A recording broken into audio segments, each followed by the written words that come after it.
गीता के 13वें अध्याय में क्षेत्र और क्षेत्रज्ञ के विभाग का वर्णन किया गया है। क्षेत्र और क्षेत्रज्ञ दोनों अलग अलग हैं। ऐसा अनुभव हो जाने से क्षेत्रज्ञ का परमात्मा के साथ योग हो जाता है, जो कि नित्य है। अतः इस अध्याय का नाम क्षेत्र क्षेत्रज्ञ विभाग योग रखा गया है। ओम श्री परमात्मने नमः। अथ त्रयोदशोऽध्यायः क्षेत्र क्षेत्रज्ञ विभाग योगो नाम। श्री भगवानुवाच इदं शरीरं कौन्तेय क्षेत्रमित्यभिधीयते एतद्यो वेत्ति तं प्राहुः क्षेत्रज्ञ इति तद्विदः। हे कुंती पुत्र अर्जुन, इस यह रूप से कहे जाने वाले शरीर को क्षेत्र इस प्रकार से कहा जाता है, और जो इसको जानता है उसको क्षेत्रज्ञ इस प्रकार से उसे जानने वाले ज्ञानी जन कहते हैं। क्षेत्रज्ञं चापि मां विद्धि सर्वक्षेत्रेषु भारत। क्षेत्र क्षेत्रज्ञयोर् ज्ञानं यत्तज्ज्ञानं मतं मम। हे भरतवंशों, तू संपूर्ण क्षेत्रों में क्षेत्रज्ञ भी मुझको ही जान। क्षेत्र तथा क्षेत्रज्ञ का जो ज्ञान है वही ज्ञान है, ऐसा मेरा मत है। तत्क्षेत्रं यच्च यादृक् च यद्विकारी यतश्च यत् स च यो यत्प्रभावश्च तत्समासेन मे शृणु। वह क्षेत्र जो है और जिन जिन विकारों से युक्त है और जिससे जो पैदा हुआ है, तथा वह क्षेत्रज्ञ भी जो है और जिस प्रभाव वाला है, वह सब संक्षेप से मेरे से सुन। ऋषिभिर्बहुधा गीतं छन्दोभिर्विविधैः पृथक् ब्रह्मसूत्रपदैश्चैव हेतुमद्भिर्विनिश्चितैः। यह क्षेत्र क्षेत्रज्ञ का तत्व ऋषियों के द्वारा बहुत विस्तार से कहा गया है, तथा वेद की ऋचाओं मंत्रों द्वारा भी बहुत प्रकार से भिन्न भिन्न रूपों में गाया है, और युक्ति एवं निश्चित किए हुए ब्रह्म सूत्र के पदों से भी कहा गया है। महाभूतानहंकारो बुद्धिरव्यक्तमेव च इंद्रियाणि दशैकं च पंचचेन्द्रियगोचरा।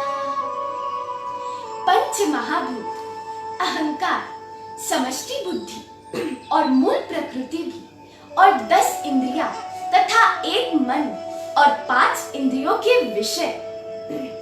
इच्छा द्वेष सुखम दुःखम संगात चेतना धृति एतत् क्षेत्रं समासेन सविकारम् उदारतम्।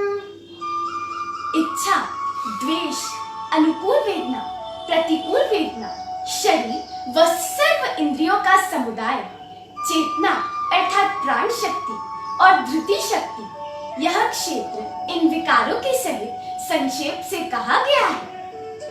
अमानित्वम् अदम्भित्वम् अहिंसा क्षान्तिरार्जवम् आचार्योपासनं शौचं स्थैर्यमात्मा विनिग्रहः स्थैर्यमात्मा विनिग्रहः। मान सम्मान की इच्छा न रखना, निष्कपटता, मन, वाणी और शरीर से किसी को कष्ट न देना, गुरु की सेवा, अंतर्बाह्य शुद्धि, स्थिरता, शरीर और मन इंद्रियों का निग्रह। इंद्रियार्थेषु वैराग्यम् अनहंकारैव च जन्म मृत्यु जरा व्याधि दुःख दोषानुदर्शनम्। इंद्रियों के विषयों में वैराग्य का होना और अहंकार का भी न होना, तथा जन्म, मृत्यु, वृद्धावस्था और व्याधियों में दुख रूप दोषों को बार बार देखना। असक्तिरनभीष्वाङ्गः पुत्रदाय गृहादिषु नित्यं च समचित्तत्वम् इष्टानिष्टोपपत्तिषु। सात्विक कर्म करते हुए अनासक्त होना और पुत्र, स्त्री एकनिष्ठता अर्थात एकात्मता न होना और इष्ट अनिष्ट की प्राप्ति में या अनुकूलता प्रतिकूलता में सदा ही चित्त की समता रहना।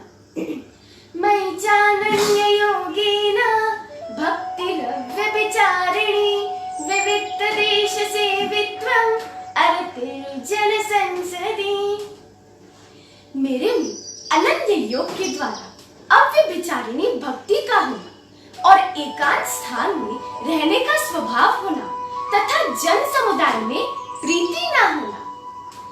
अध्यात्म ज्ञान नित्यत्वम् तत्व ज्ञानार्थ दर्शनम् एतत् ज्ञानमिति प्रोक्तम् अज्ञानं यदतोऽन्यथा। आत्मज्ञान में नित्य तल्लीनता, तत्व ज्ञान के फल मोक्ष का अनुभव, यही गुणाभासम् सर्वेन्द्रिय विवर्जितम् असक्तं सर्वभृक् चैव निर्गुणं गुणभोक्तृ च। वह ब्रह्म संपूर्ण इंद्रियों के विषयों को प्रकाशित करने वाला है और इंद्रियों से रहित है और वह अनासक्त है तथा सर्व संसार का भरण पोषण करने वाला है। वह गुणों से रहित है फिर भी अचरं चरमेव च सूक्ष्मत्वात् तद्विज्ञेयं दूरस्थं चान्तिके च तत्। वह ब्रह्म सर्वभूतों के बाहर और भीतर है और वही अचर और चर है। वह अति सूक्ष्म होने से जानने का विषय नहीं है और अज्ञानियों के लिए अति दूर है तथा ज्ञानियों के लिए अति नजदीक है। अविभक्तं च भूतेषु विभक्तमिव च स्थितं भूतभर्तृ च तज्ज्ञेयं ग्रसिष्णु प्रभविष्णु च। वह परमात्मा सर्व प्राणियों में स्वयं विभाग रहित होते हुए भी विभक्त की तरह स्थित है और वह जानने योग्य परमात्मा सर्वभूतों का धारण पोषण करने वाला है और प्रलय काल में सबका संहार करने वाला है तथा सृष्टि के उत्पत्ति के समय भूतों को पैदा करने वाला है। ज्योतिषामपि तज्ज्योतिस् तमसः परमुच्यते ज्ञानं ज्ञेयं ज्ञानगम्यं हृदि सर्वस्य विष्ठितम्। वह परमात्मा संपूर्ण प्रकाशमान वस्तुओं को भी प्रकाशित करने वाला है। उसको अज्ञान से अत्यंत परे कहा गया है। वह ज्ञान स्वरूप जानने योग्य, ज्ञान से ही प्राप्त करने योग्य है। वह सबके हृदय में निवास करता है। इति क्षेत्रं तथा ज्ञानं ज्ञेयं चोक्तं समासतः मद्भक्त एतद्विज्ञाय मद्भावाय उपपद्यते। इस प्रकार क्षेत्र तथा ज्ञान और ज्ञेय को संक्षेप से कहा गया है। मेरा भक्त इन तीनों को तत्व से जानकर मेरे भाव को प्राप्त हो जाता है। प्रकृतिं पुरुषं चैव विद्धयनादि भावपि विकारांश गुणांशैव विद्धि प्रकृति संभवात्। प्रकृति और पुरुष को दोनों को ही तुम अनादि समझो और विकारों को तथा गुणों को भी तुम प्रकृति से उत्पन्न हुआ ही समझो। कार्य करण कर्तृत्वे हेतु प्रकृतिरुच्यते पुरुष सुख दुःखानां भोक्तृत्वे हेतुरुच्यते। कार्य और करण के द्वारा होने वाली क्रियाओं के लिए प्रकृति हेतु कही जाती है और सुख दुखों के भोक्तापन में पुरुष कारण कहा जाता है। पुरुष प्रकृतिस्थो हि भुङ्क्ते प्रकृतिजान् गुणान् कारणं गुणसङ्गोऽस्य सदसद्यो विजन्मसु। प्रकृति में स्थित पुरुष ही प्रकृति जन्य गुणों का भोक्ता बनता है और गुणों का संग ही उसके ऊंच नीच योनियों में जन्म लेने का कारण बनता है। उपद्रष्टानुमन्ता च भर्ता भोक्ता महेश्वर परमात्मेति चाप्युक्तो देहेऽस्मिन् पुरुषः परः देहेऽस्मिन् पुरुषः परः।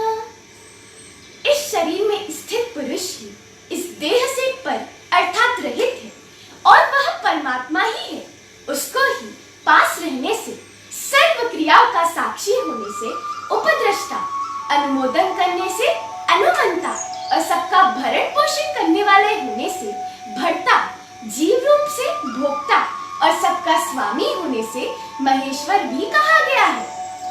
यैवं वेत्ति पुरुषं प्रकृतिं च गुणैः सह सर्वथा वर्तमानोऽपि न स भूयो विजायते।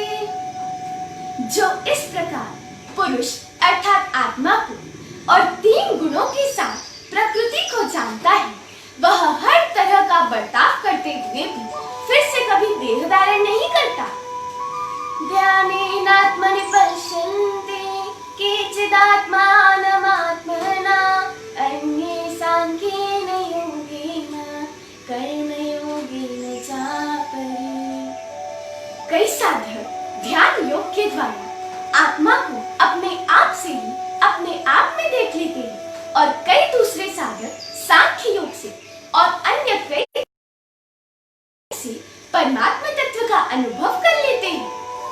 अन्ये त्वेवमजानन्तः श्रुत्वान्येभ्योपासते तेऽपि चातितरन्त्येव मृत्युं श्रुतिपरायणाः। परंतु जो इस प्रकार परमात्मा को न जानने वाले अन्य मंद बुद्धि साधक दूसरे जीवन मुक्त महापुरुषों से सुनकर उपासना करते हैं और वे श्रवण परायण साधक भी मृत्यु को अच्छी तरह तर ही जाते हैं। यावत् संजायते किंचित सत्वं स्थापर जंगमं क्षेत्र क्षेत्रज्ञ संयोगात् तद्विद्धि भरतर्षभ। हे भरतवंशियों में श्रेष्ठ अर्जुन, जितने कुछ भी स्थावर और जंगम पदार्थ उत्पन्न होते हैं, उन सबको तुम क्षेत्र तथा क्षेत्रज्ञ के संयोग से पैदा हुए समझो। समं सर्वेषु भूतेषु तिष्ठन्तं परमेश्वरं विनश्यत्स्व विनश्यन्तं यः पश्यति स पश्यति यः पश्यति स पश्यति। जो नष्ट होते हुए संपूर्ण प्राणियों में समान रूप से विराजित अविनाशी परमात्मा को ही देखता है, वही वास्तव में सही देखता है। समं पश्यन् हि सर्वत्र समवस्थितमीश्वरं न हि नस्त्यात्मनात्मानं ततो याति परां गतिम्। क्योंकि सब जगह सम रूप से स्थित ईश्वर को सम रूप से देखने वाला मनुष्य अपने आप से अपनी हिंसा नहीं करता, इसलिए वह परम गति को प्राप्त हो जाता है। प्रकृतैव च कर्माणि क्रियमाणानि सर्वशः यः पश्यति तथात्मानं अकर्तारं स पश्यति। और जो संपूर्ण कर्मों को सब प्रकार से प्रकृति के द्वारा ही किए जाते हुए देखता है और आत्मा को अकर्ता अनुभव करता है, वही यथार्थ देखता है। यदा भूतः पृथक् भावम् एकस्थमनुपश्यति तथैव च विस्तारं ब्रह्म संपद्यते तदा। जिस काल में साधक भूतों या प्राणियों के अलग अलग भावों को एक परमात्मा में स्थित देखता है और उस परमात्मा से ही उन सब का विस्तार देखता है, उस काल में वह ब्रह्म को प्राप्त हो जाता है। अनादित्वा निर्गुणत्वात् परमात्मायमव्ययः शरीरस्थोऽपि कौन्तेय न करोति न लिप्यते। हे कुंती नंदन, यह परमात्मा अनादि होने से, निर्गुण होने से अव्यय है और शरीर में स्थित रहते हुए भी परमात्मा न कुछ करता है और न लिप्त होता है। यथा सर्वगतं सौक्ष्म्यात् आकाशं नोपलिप्यते सर्वत्रावस्थितो देहे तथात्मानोपलिप्यते। जैसे सर्वत्र व्याप्त आकाश अति सूक्ष्म होने से लिप्त नहीं होता, वैसे ही देह में सर्वत्र परिपूर्ण आत्मा या परमात्मा देह में लिप्त नहीं होता। यथा प्रकाशयत्येकः कृत्स्नं लोकमिमं रविः क्षेत्रं क्षेत्री तथा कृत्स्नं प्रकाशयति भारत। हे भरतवंशी अर्जुन, जैसे एक सूर्य इस प्रकाशित करता है, वैसे ही क्षेत्री अर्थात आत्मा सारे क्षेत्र अर्थात शरीर आदि सारे पिंडात्मक संघात को प्रकाशित करता है। क्षेत्र क्षेत्रज्ञयोरेवम् अंतरं ज्ञान चक्षुषा भूत प्रकृति मोक्षं च ये विदुर्यान्ति ते परम्। इस प्रकार जो क्षेत्र और क्षेत्रज्ञ के अंतर को तथा पंच महाभूतों की प्रकृति से परमात्मा की अलिप्तता को ज्ञान रूपी नेत्रों से देखते हैं, वे परमात्मा तत्व को प्राप्त हो जाते हैं। ओम तत्सत इति श्रीमद्भगवद्गीतासु उपनिषदसु ब्रह्म विद्यायां योगशास्त्रे श्री कृष्णार्जुन संवादे क्षेत्र क्षेत्रज्ञ विभाग योगो नाम श्री कृष्णार्पणमस्तु। इस प्रकार ओम तत् सत इन भगवान नामों के उच्चारण पूर्वक ब्रह्म विद्या और योग शास्त्र में श्रीमद् भगवद गीतोपनिषद योग श्री कृष्णार्जुन संवाद में क्षेत्र क्षेत्रज्ञ विभाग योग नामक 13वां अध्याय पूर्ण हुआ। हरि ओम तत्सत, हरि ओम तत्सत, हरि ओम